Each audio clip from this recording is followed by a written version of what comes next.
back at WNST, Towson, Baltimore, and Baltimore Positive. We're positively in the studio, and first time we did this was a little bit of bye week. Now we're just getting through the early part of the holidays. We got so many people doing great things during the holidays and ways to give, and we talk about gratitude, and we talk about appreciation and the spirit of giving and Thanksgiving. Don Moeller's here for Baltimore Positive, and we got a guest. We got new shirts. Oh, we got new shirts, too. We got new shirts for Baltimore Positive. It's definitely the holiday season, man. Absolutely. Well, for us to doing this on the radio, out on our pod, is to explore people in the community doing things and ways to bring people together. I know you love the plug thread, and I say it's all one big small-to-more thread. This guy, Marty Schwartz, has been a friend of both of ours. We're both linked in. It's all part of the small-to-more thing. He's the president at Vehicles for Change. Marty, I see you all over town, and we go to various events and functions and morning events and stuff where you're always promoting what you're doing, and I thought this would be a great platform, and Don is the executive producer of all things Baltimore Positive, to say happy holidays to you and welcome you onto the program, man. Well, thank you. I appreciate it. Don and I go way back as well, so, Catonsville guys, and, we're excited to have the opportunity to talk to you. How far back? Before 82, or is this after 82? Oh, geez, Marty, when did we meet? Gosh. Man, well, your brother and I coached ball at the community college from 84 to 90 together. He was doing basketball, I was doing baseball, so I knew you back then. I'm August of 82 with him, so I'm trying. There's before Nestor and after Nestor. We've changed each other. Talk about change, Vehicles for Change, about changing lives, right, in the community. And I've heard your pitch many times and at various events, and we've seen each other. But just what transportation represents for people and lives and families, right? Yeah, absolutely. I mean, you talk about, trying to do things in Baltimore and give people opportunities, but unless they have transportation to those opportunities, we can do a lot of things, but until we can find a way to get them to the job, get them to education, get them to, family members, people are living on poverty islands in our city, and transportation is the only way off, to be honest with you. Well, in doing this, and a little background about vehicle, where did it come from? Where's this idea? I've never asked that question. I know functionally what you do. Anyone out there who has a vehicle that could donate, be a part of that. Something that one person's junk or one person's leftover vehicle could really make a positive impact in somebody's life. Absolutely. So, it's an interesting thing. We started this program back in 1999. It was actually the idea of a for-profit company out of Virginia. They were an auto parts company, and they sold parts to garages. They were a distributor, and they wanted to find a way to give back to the community. And so, at the time, I was running a small program like this in Howard County that I had started with some folks in Howard County, and they came to me and said, hey, we really like the way you're doing this. We think that we can help you. You can help us. Would you be interested in coming and building this in 4 states as opposed to 1 county? And it was hard to maintain the program in a county financially. And so it made a lot of sense to look at, partnering with a major company. A company was called Precision CertaPro. So we decided to, try to make this thing bigger and have greater impact.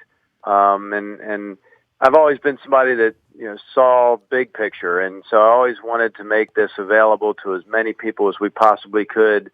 We're the largest low-income car ownership program in the country now. We've awarded over 6,500 cars to families.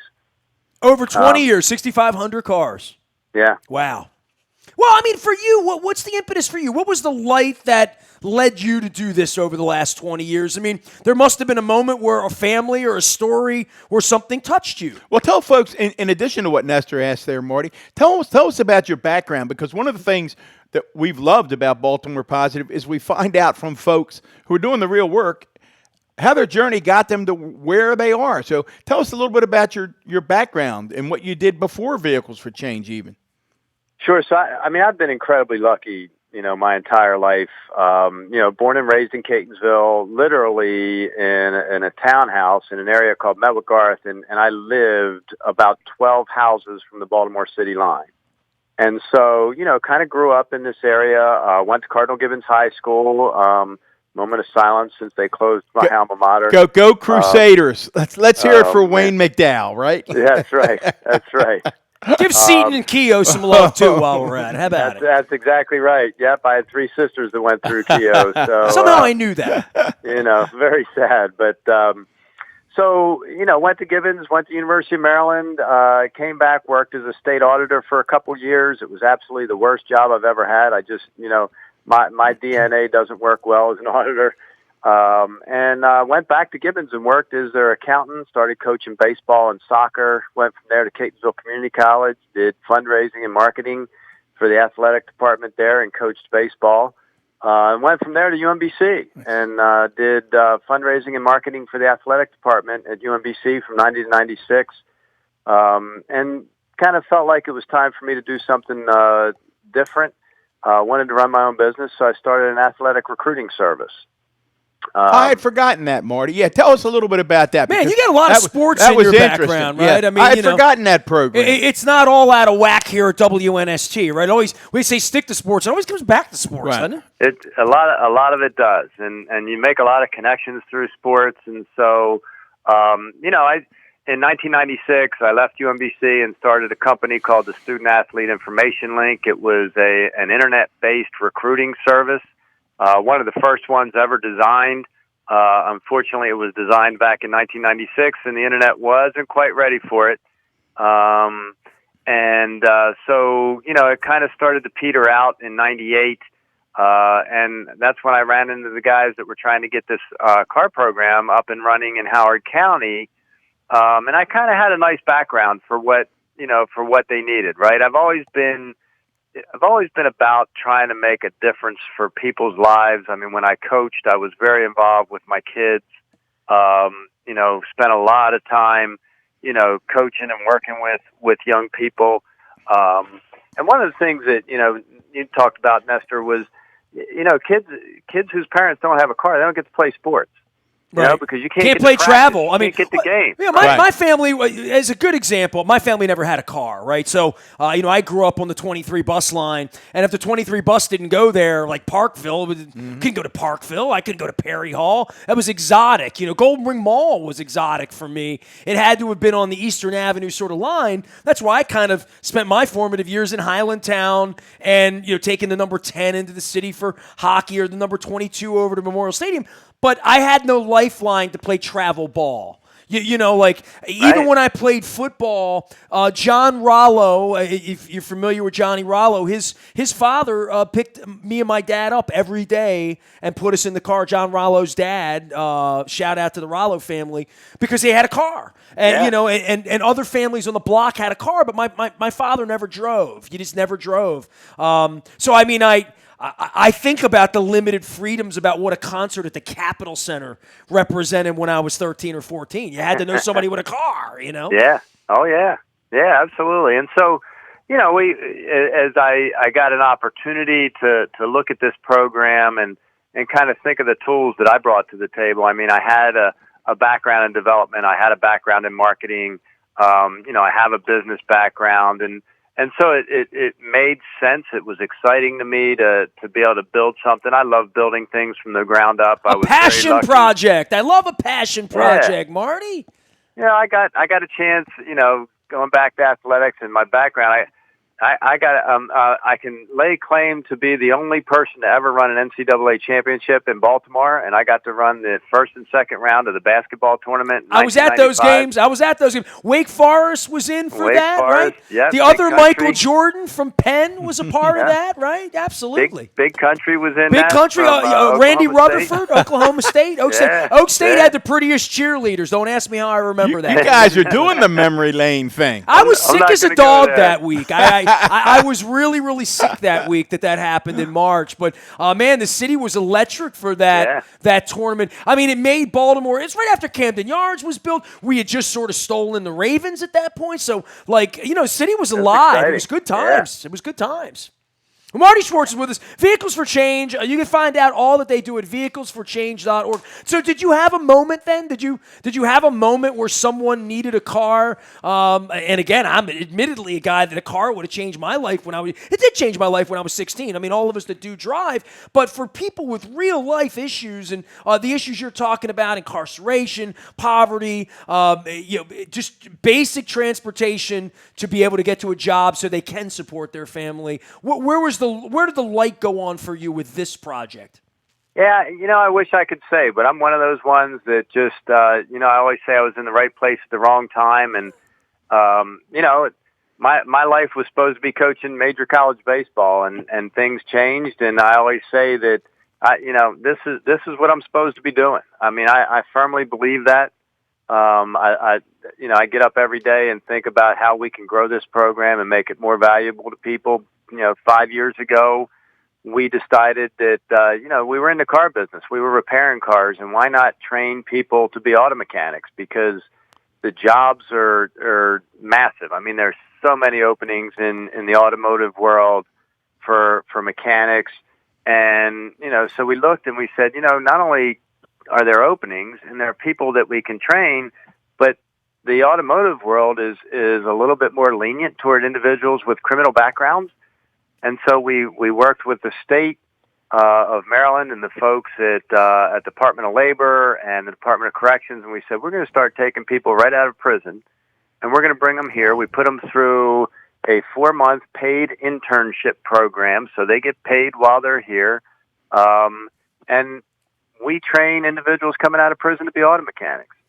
When did this start? When did that part of this become the post-incarceration and coming back to society with a job? This is the Full Circle program, right? The Full Circle That's exactly Auto right. Repair and Training Program. Full Circle Auto Repair and Training Center. So we opened in 2015, and the program is incredibly successful. I mean, we've had 130 individuals come through our program. Yeah, I was going to ask you about the numbers. 130. Okay, that's a big number in 4 years. That's a lot of lives you're changing there. Yeah, and every one of them have gotten a job. I mean, we have a 100% completion rate and a 100% placement rate. And these guys are starting at $35,000 to $40,000 a year. Now, we have great partners. I mean, we have Mile One Heritage is just a huge partner of ours. They hire a lot of our graduates. We work with the Chesapeake Automobile Dealers Association, and we work with Antwerpen and Dark Cars and Pohanka, and we've built a program where they come and they look and they say, you know what, you've had these guys for 4 months, they've proven that they're ready to go to work, and Vehicles for Change vouches for every one of them, and they hire them and they love them. Our guys are doing great work. We have 3 guys. Now this is amazing. We have 3 guys that graduated from here 3.5 years ago that were incarcerated for about 15 years, and they currently make over $100,000 a year as diesel mechanics. $100,000 a year. Yeah, Marty, these are the stories that give me chills. These are the stories that motivated Nestor and me 9 months ago to tell these stories, to tell Baltimore positive stories. And it's what we're going to keep shouting from the mountaintops, because all people want to do is beat up the city and talk about things that won't work. But each week, Nestor and I are talking to people like yourself who are in there making a difference. What I'm going to ask you to do, Marty, is put a little face on it for us, because full disclosure, when I was county executive, I think I said to you, you had an event one day, you gave away keys. We're probably celebrating a milestone. I can't remember exactly what it was, but it was a milestone for the company, and you gave away keys that morning to 3 individuals. And I said, if you weren't moved by that, you didn't have a pulse. You didn't have a heartbeat. It was one of the most. It's the Christmas we're all looking for. Oh, right my now, goodness! Right? Literally. It was one of the most gratifying mornings of my entire tenure as county executive. So talk a little bit about folks, not necessarily those 3 folks, but folks whose lives are different because of this program. Put a face on it for our listeners. Sure. Yeah, I mean, lots of them. But one of my favorite stories, and it's funny we tie things back to athletics. But I talked about how you don't get to play if you don't have a car. So I don't know exactly where the young fella is today, but I can tell you about 8 years ago, we awarded a car to a mom who was walking up and down Reisterstown Road for more than 2 miles every day to get to a job, and it was a job that paid $8.50, $9 an hour. So when we got her car, when she picked her car up, she brought her son with her. And her son was just bouncing off the walls excited that mom's getting a car. Now this is during the summer. This young fellow was 12, 13. He was in the 8th grade. So he was going into high school. He was a rising freshman. He was 6'2", 195 pounds. And so finally I walked over to this young fellow and I said, "Hey, what's the deal, man? I know you're not old enough to drive. Why are you so excited?" And he looked at me and his eyes got really big and he says, "I get to play high school football." Wow. He says, if mom doesn't have a car, I can't get home. Wow. I can't get home after practice. So that in itself was incredibly cool, right? So 4 years later, one of the great programs in Baltimore that's doing some neat things called Press Box that you guys probably know about, right, wants to do an article on somebody that got a car from us around athletics. So we looked this young fella up, right? He's now a senior at St. Francis High School, and he is going on a scholarship to Virginia Union. Nice. He's 6'4", 265, and he's going to play football in college. And his mom stated, she said, the only reason that he's getting this opportunity is because you guys got me a car. Because if I don't have a car, he doesn't get to play. Wow. Well, that's Marty. That's a mic drop there. All right, now I'm imagining. So we've got people driving all around the Beltway. They hear that story and they say, "Man, we've got a car we were getting ready to trade in. I'm doing this. I'm going to get into the holiday For somebody spirit." that says, "My car is such a hunk of junk, I can't even give it to you, Marty. I'm embarrassed." Give me the story from everything where I got a couple $1,000 car that runs fine to, "Hey, Marty, this thing, she's on her last leg." I had a car that was like that a couple years ago. Let's help these people capture the holiday spirit. What do they do, Marty? Absolutely. So we take everything because I can take it. I can sell it to the junkyard. I can get a couple $100 for pretty much anything we get. So if you have a car, you want to donate it, we'll take it.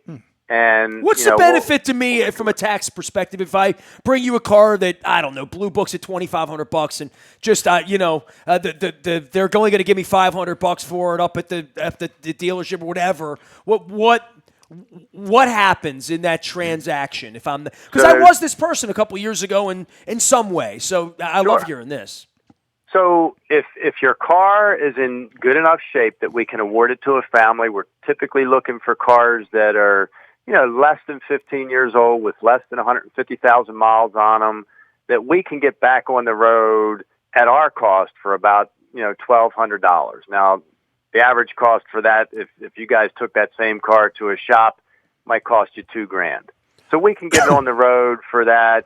But if it's about tires or it's about a muffler, you can take care of that. Yeah, oh, absolutely. Right. Absolutely. And so that car will go to a family, and the donor can deduct the fair market value. So if it's got a $3,500 book value, you're going to trade it in, or you're going to try to sell it yourself. You might be able to get, $1,400, $1,500 for it. Now you're going to get, $3,000 as a deduction, and you're going to get to take that off your taxes, and you're also going to be able to help a local family.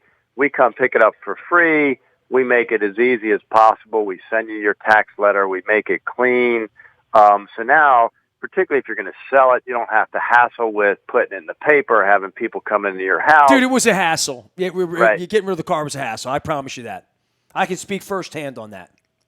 So I've got. Go ahead. That's how we can, and we're the only organization within listening distance for sure that actually provides the car to a family, and that's the only way you can take the maximum tax deduction, which is the fair market value. Is that what makes you different? That was one of my questions, Marty, and I know we promised to take about 20 minutes of your time. We're coming up on that. Is that the thing that makes you different? Yes, that is the big difference. that and the fact that we use your car as a training tool, right? So, this is a win-win-win. So the donor gets to take the highest possible tax deduction. We're going to use that car to train somebody, coming out of incarceration and get them a job. So that impacts your community, right? So now, instead of having somebody coming out of prison, Don, as you know, and Nestor probably, that, these guys come out of prison, if they don't have some way to earn a living, if they don't have something that makes them feel like that they're important, they only know one way a lot of times, and they're going to go back to that way. We've got to give them a different avenue. And that's so your car donation allows us to provide that different avenue. And then these guys are fixing that car, and it goes to a family. And one of the cool things is and this is something we never really thought of. When one of our guys completes that car repair, he's there when we hand the keys over to that family. And he's going, that's nice. You know what? That could have been me. Right. That could have been my mom. And if my mom would have gotten a car, just maybe I wouldn't be in the situation where I'm in right now. Man, I'm telling you, new opportunities. Happy Hanukkah, Merry Christmas, Happy Kwanzaa, you name it. Drop the mic, Marty Schwartz. This is it, Marty Schwartz. All right, I'm out there. How do I contact you guys to make this happen? Absolutely. The easiest way is to go on our website at vehiclesforchange.org. Vehicles, plural, forchange.org. It's a .org, not .com. There's right on our website, our homepage, you can click on Donate My Car.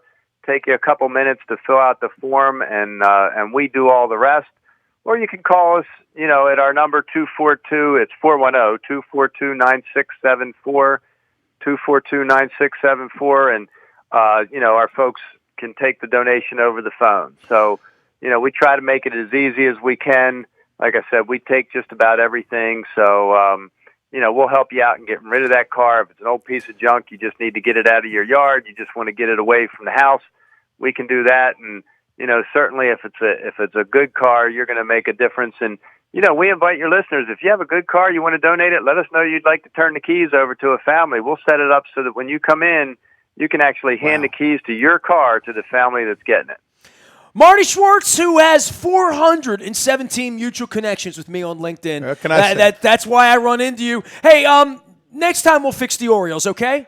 I'm all about that. Are people doing great things in Baltimore City or what? Marty Schwartz, president of Vehicles for Change, joining us here at Baltimore Positive. Don Moeller and I getting together, telling some good stories. You can find all of our work out at Baltimore Positive. Our friends at State Fair, we're going to be out there again soon. Jennings Cafe, back at Fadley's down in Lexington Market with Police Commissioner Harrison. Find the whole schedule and all of our episodes, including episode 100. With Don Moeller and I coming up on Baltimore Positive. We are WNST.net, AM 1570, and WNST Towson, Baltimore, and we never stop talking Baltimore Positive.